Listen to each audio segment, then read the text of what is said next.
मैं संघ हूं। आज मैंने 96 वर्ष का सफर तय कर लिया है और 97वें वर्ष में प्रवेश कर रहा हूं। वर्ष 2025 को मैं 100 वर्ष का हो जाऊंगा।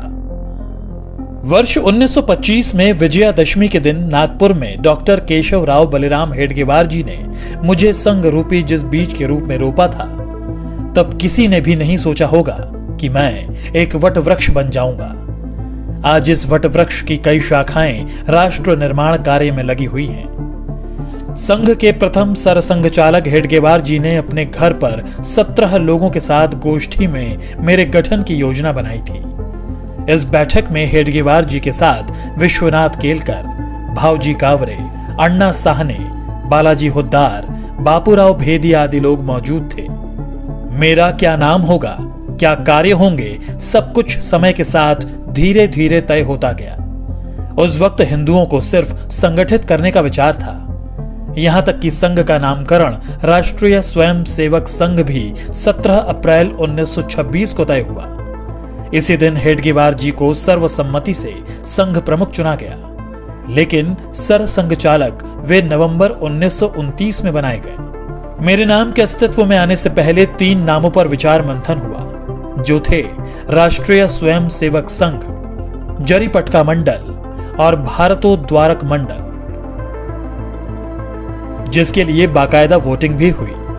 नाम विचार के लिए बैठक में मौजूद 26 सदस्यों में से 20 सदस्यों ने राष्ट्रीय स्वयं सेवक संघ को अपना मत दिया, जिसके बाद मैं यानी आरएसएस अस्तित्व में आया। पिछले कई दशकों से लगातार देश के कोने कोने में संघ की शाखाएं लग रही हैं। हेडगेवार जी ने व्यायामशालाएं और अखाड़ों के माध्यम से संघ कार्य को आगे बढ़ाया था। स्वस्थ और अनुशासित स्वयं सेवक होना उनकी कल्पना में था। 96 वर्ष के सफर में आज मेरे 80 से ज्यादा समविचारी और अनुषांगिक संगठन हैं। दुनिया के करीब 40 देशों में मैं सक्रिय हूं। पर मेरा यह सफर इतना भी आसान नहीं था।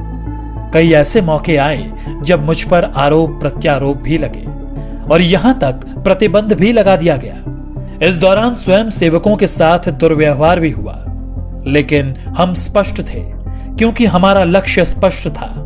हम सम और विषम परिस्थितियों में एक समान बढ़ते रहे क्योंकि लक्ष्य बड़ा था। संघ के विरुद्ध दुष्प्रचार के बावजूद समाज का एक बहुत बड़ा वर्ग ऐसा भी था जो संघ के समर्पण को देख रहा था और समझ भी रहा था। यही कारण था कि जिस परिवार को संघ के स्वयं सेवकों की मदद किसी न किसी रूप में मिली, वह सदैव के लिए संघ का हो गया। मैं तो अपने कार्य पथ पर अपने स्थापना के साथ ही निरंतर चलता रहा। आजादी मिली, लेकिन विभाजन की विभीषिका के रूप में दर्द भी मिला। रास्ते कठिन थे, मगर मैं रुका नहीं। अपने राष्ट्र और सनातन सुरक्षा के लिए मैंने तब भी 3000 कैंप्स लगाए और अपने बंधु भगिनियों के साथ चला। वर्ष 1962 में जब चीन ने धोखे से देश पर हमला कर दिया, तब मेरे परिवार के स्वयं सेवकों ने बखूबी अपना राज्य धर्म निभाया और जान पर खेलकर सरहदी इलाकों में रसद पहुंचाने में सेना की मदद की। इससे प्रभावित होकर तत्कालीन प्रधानमंत्री नेहरू ने 1963 में गणतंत्र दिवस की परेड में संघ को आमंत्रित किया। स्वयं सेवकों ने उस गणतंत्र दिवस की परेड में पूर्ण गणवेश के साथ भाग लिया और अपनी सादगी सात्विकता से सबको अवगत कराया था। इसके बाद वर्ष 1965 में पाकिस्तान से युद्ध के दौरान भी स्वयं सेवकों ने महत्वपूर्ण भूमिका निभाई। तमाम विरोध और सभी कठिनाइयों के साथ संघ अपने पथ पर निरंतर आगे बढ़ता रहा। आपदा हो या युद्ध, मेरा संकल्प भारत समर्पित। कभी 25 स्वयं सेवकों से शुरू हुआ संघ आज विशाल संगठन के रूप में स्थापित है।